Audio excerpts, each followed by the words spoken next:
Welcome to Canada's Entrepreneur, where we talk to the entrepreneurs who are making it happen across Canada and deliver the news, trends, knowledge, and opinions from entrepreneurs and business influencers across the country. Hello, I'm Mario Toneguzzi, Managing Editor of Canada's Entrepreneur. Joining me today on Calgary's podcast is Roy Almog, who is founder of 2% Realty, 3% Realty, and ABC Law Office, which we'll get into all of them shortly. Thanks, Roy, for joining us today. Yeah, of course. Thanks for having me. Okay, let's start first of all with the 2% and the 3% Realty. Sure.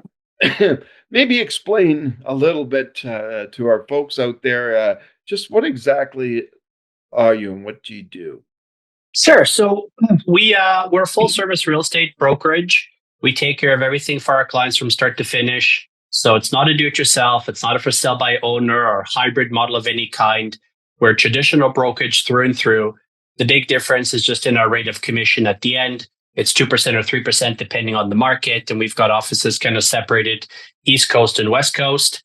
And the two brands basically offer all of the services you'd expect. So photography, laser measurements, showing, MLS, everything is handled on our side. What's a typical commission?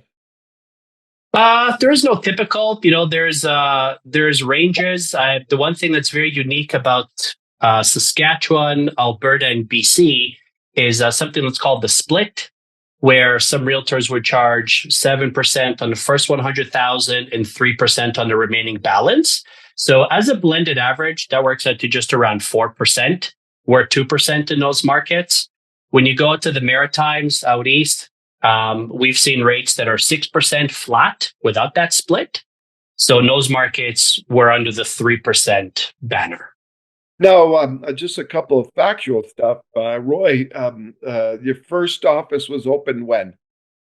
2007 in Edmonton. 2007. And how many offices do you have currently? We're in 42 different markets. Oh, my. Yeah. Wow. We've been busy. Mario. Realize that because we did talk way back when Yeah. we first started. Why do you think the concept has grown to such a level?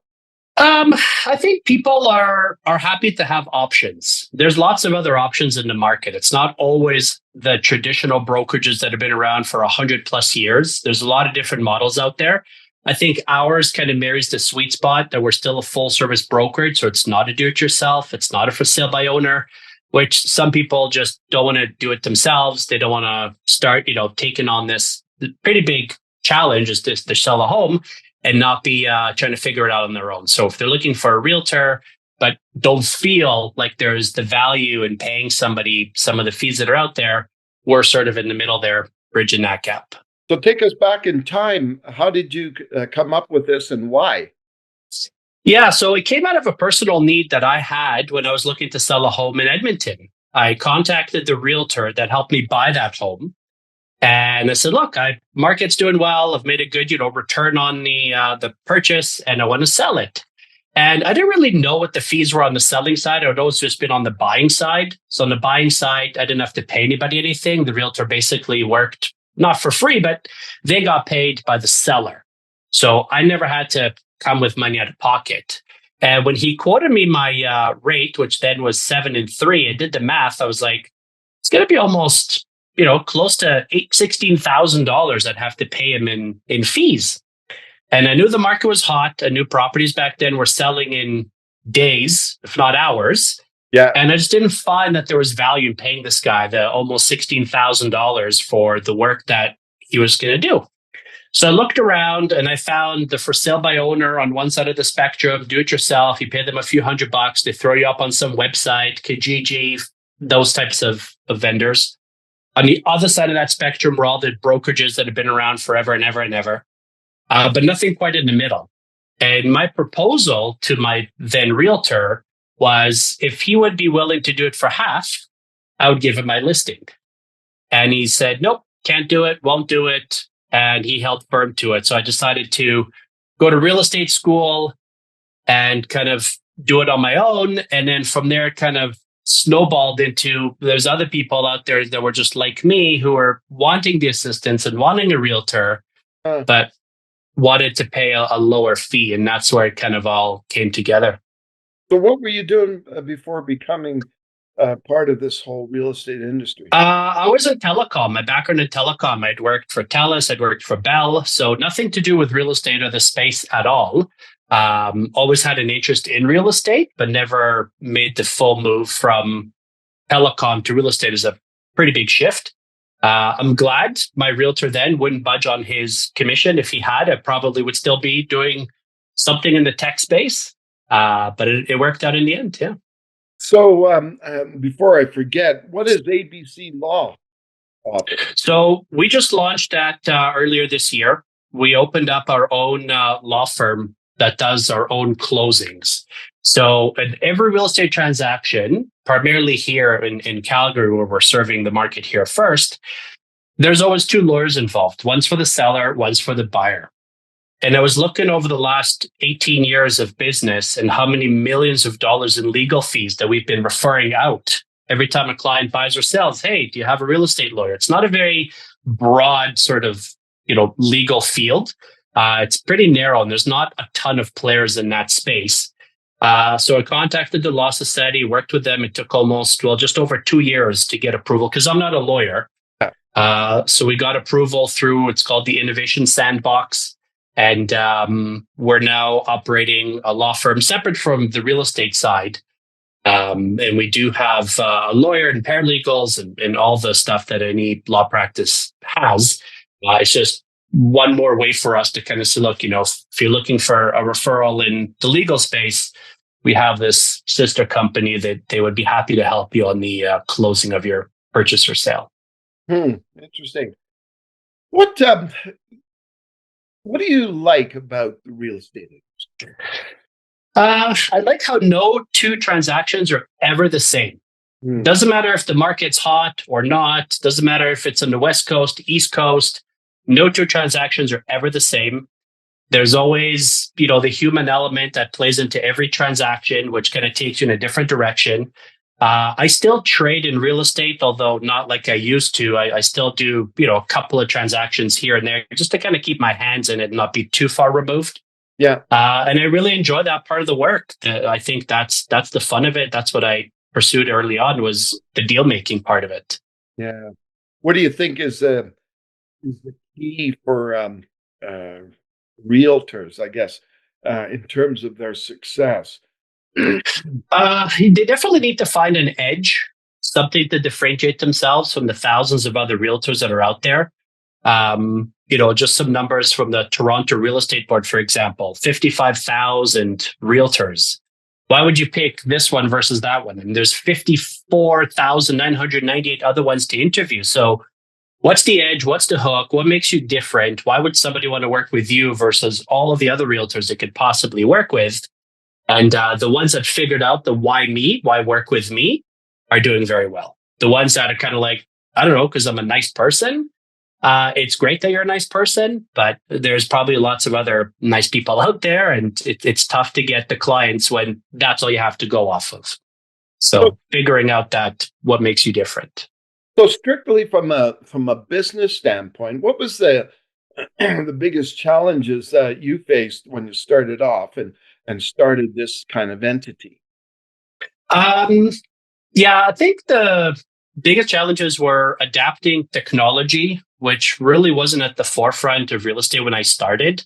It was very paper driven. Fax machines were still a real valid thing. Yeah. And I was like, there's got to be a better way, because we're doing a ton of volume. And we can't do a ton of volume when you're having to drive and fax something one page at a time, and then the fax jams. So all these little things that were never really around. I mean, I remember programs that came out early on, which we use now till today, like DocuSign, which is now kind of like a standard electronic signing platform. But we were one of their very first clients ever to test it. I remember I had a laptop with a pen with a stylus. I paid a fortune for it back then. There was no tablets. There was no iPhones. I had a BlackBerry and nowhere for clients to sign. So I got this laptop that was crazy expensive. But it helped. People are like, wow, this is pretty cool. Like I could just slide on your screen. I'm like, yeah, give it a try. So adapting the tech side of the business, which is kind of my background, was on the tech side, and bringing it into real estate, into streamlining the process to a point where we're able to churn through the volume that we do. That was a big shift for us from manually pen and paper and faxing to electronic and digital. Interesting. Yeah. What when you look at your entrepreneurial journey, what would you say? Where did you learn a lot about business and doing business? Like, were there On the go, on the fly. were there people that you looked up to in terms of in the industry, or were there books you I read? didn't know anybody in the industry. And me starting the business that I did, I certainly didn't make friends in the industry. I now have really good friends in all the different brands, and we vacation with them and we talk shop, and it's great. Yeah. But early on, I was the black sheep. I was kind of doing something that wasn't really done, and challenging the commission model that hasn't been really disturbed or challenged for many, many years. And so it was all on the go. It was all on the fly. Every deal, just I learned something new, and every deal made me a little bit sharper and quicker and helped me kind of shape our growth plan. Are there any books that impacted you? No, I'm not a reader, except for your column, of course. What about people like either famous business people? Anybody you admired there? Not in the real estate space per se. So it wouldn't kind of parlay over. There wasn't anybody I have family that's always been on the entrepreneurial side. So I learned a lot from family from an early age. But we weren't in real estate. My parents weren't in real estate, but still entrepreneurial and kind of figuring out, self-employment. It's, in my opinion, the best gig in the world. It's just not for everyone. We have a lot of realtors that join the real estate world thinking, yeah, this is going to be great, but they have a really hard time structuring their day. There's no set scheduling saying, okay, now at 10 a.m., you got to do this. If you don't do it on your own, it's hard. A lot of people get drawn and sucked into Netflix vortex for hours and hours. And next thing you know, the day's gone. Yeah. So I wouldn't do anything else, having been doing this already for 18 years, but it's also not for everyone. Self-employment is, you really have to be able to stomach pay or no pay at the end of the month. Just because you worked on a deal for clients for 40 hours that week doesn't guarantee you a paycheck at the end of the week.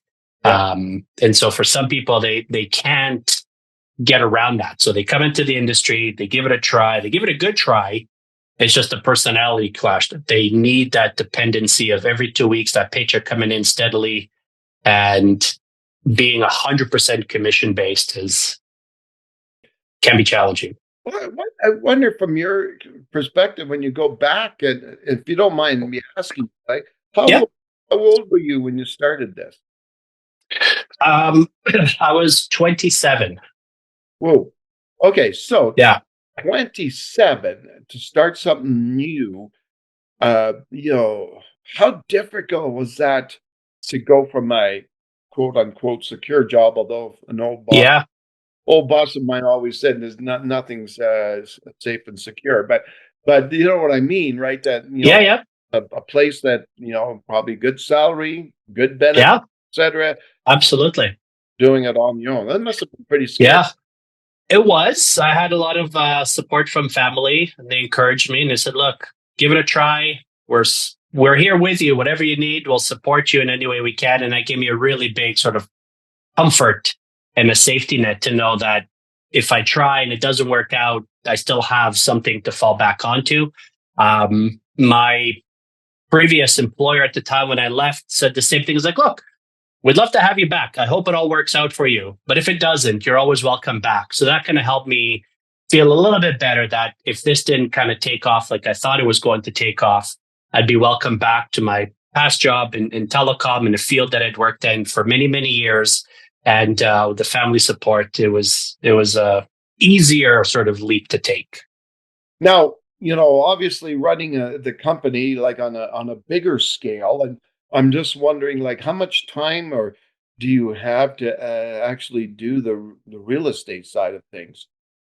Yeah, so I try not to do too much on the transactional side anymore. So my time is more now focused on growing the business, developing new territories, and strengthening existing territories. But I still love that part of the work, and I've done 2 transactions so far this year. So I'm on par to do my 4 for the year, so 1 per quarter. And I try to work with a buyer, a seller, a house, a condo, just to kind of see what it is that my realtors are going through out in the field. It's nice to be able to experience the market firsthand, not get it secondhand sort of storytelling of, oh, it was this, it was that. Not that I don't believe them, but it helps me when I'm transacting to kind of say, okay, yeah, I totally understand what you guys are talking about, because I did a deal 2 weeks ago, or I'm working on a deal right now, and it helps just kind of stay sharp and on my toes. Yeah, yeah. When you look at the market these days, what can you tell me about how the market? Obviously, it's different in every city. Yeah, I think our Calgary market is still very strong. It's not for all property types. It's not all price points. Those have kind of, fluctuated, like any market goes up and down. But we're finding that listings that we have, or clients that we have that are looking to buy that first home or sell their first home and buy their second home, in a certain price bracket, if you're in that 650 to 700,000, if you're a single family detached house, it's tough out there. Things are moving quickly. Things are really cooking. And I hope this feel good message gets out there that the sky's not falling. Certain price points, the market is slowed down. The million plus in certain areas, they've kind of slowed down. Condo market's a bit saturated, so that's going to slow down. But we're finding that sellers who are realistic and pricing it for today's market, not for a year and a half ago or 2 years ago, saying, "Oh, my neighbor sold for 850 2 years ago." So, well, I'm sorry you weren't on the market 2 years ago and you could have gotten 850 all the same. But the market of today, here's the price, here's what you can expect.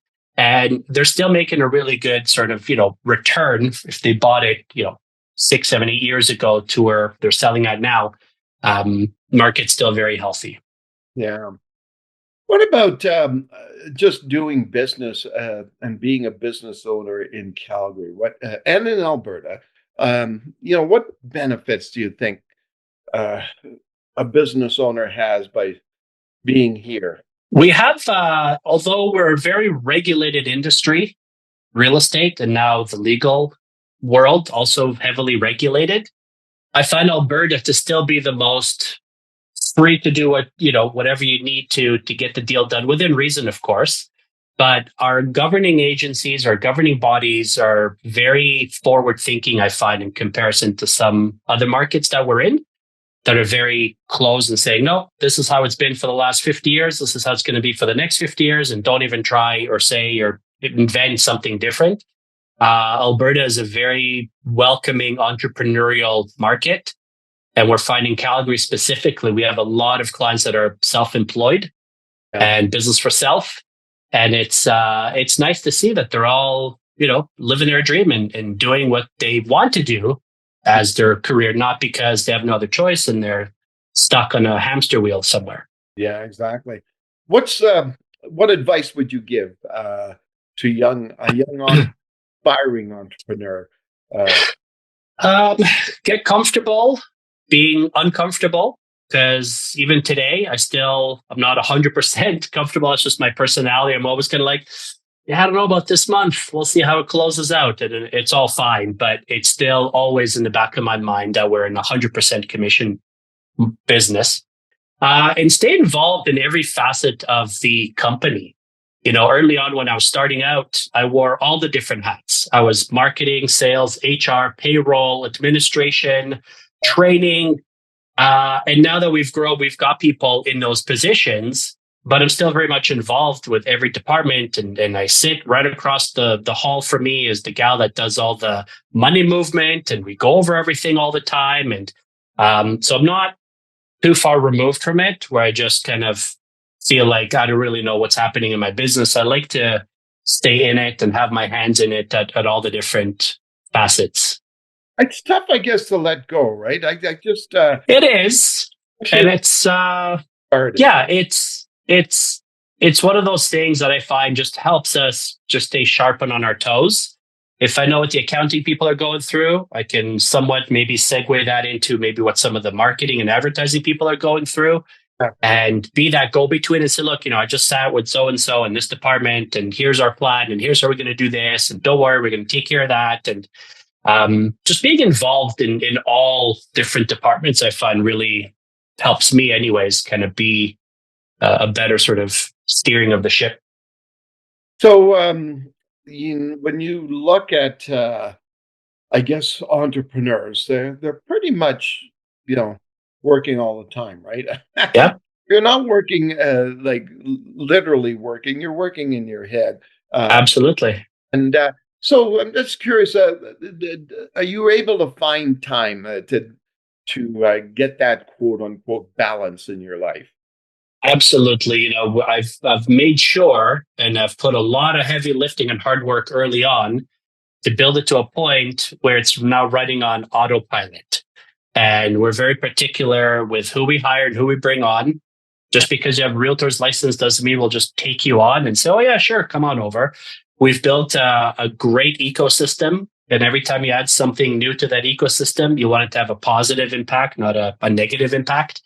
And so that didn't just happen on its own. It happened by design, and it happened with the selection and sort of the steering of where I wanted things to go. And now that we're there, it's great. I could take as much time as I want and not feel like stuff is falling apart or there's things kind of being, left hanging up there. We have a fantastic team. Our realtors are all doing phenomenal work out there for us. So I'm never losing sleep at night wondering, oh, what are they up to? Or what's this person up to? I kind of have a really good understanding of who they are, what sort of work they do, and the quality that they deliver, which enables me to get up and go whenever I feel like. Yeah, exactly. And what do you do? What do you do beyond work that you have special interests in? Traveling. Traveling is a big one. Try to get to see as much of the world as we can. Sports, winter sports more than summer sports. I don't particularly enjoy the super hot weather like we have today. I prefer cooler sort of days. That's it. Hang out with the family, and the rest of it, like you said, it's always something brewing in the back of my mind. And my wife always gets tired. I always, doesn't matter where we're driving in the car, and all of a sudden say, hey, grab my phone, jot this down. It's like a one-word thing. To me, it means everything. She's like, I don't know what you want me to do. I'm like, just write this word, put it in my notes. I'll explain later. And that's kind of how, this thing with ABC, for example, came around, is looking for ways to continue to integrate and evolve and grow, and not just say, okay, well, we've got one, it's producing, it's working, let's just kick back now and do nothing. We went on to start 3% Realty and now ABC on the legal side. So always looking for something exciting and new to get into that can complement the existing businesses that we're already in. All right. Wonderful. Well, thanks so much, Roy, for joining us today. Absolutely. Thanks so much, Mario. We'll talk soon. You bet. That was Roy Almog, who is founder of 2% Realty, 3% Realty, and ABC Law Office. I'm Mario Toneguzzi, managing editor of Canada's Entrepreneur. Thanks for joining us today.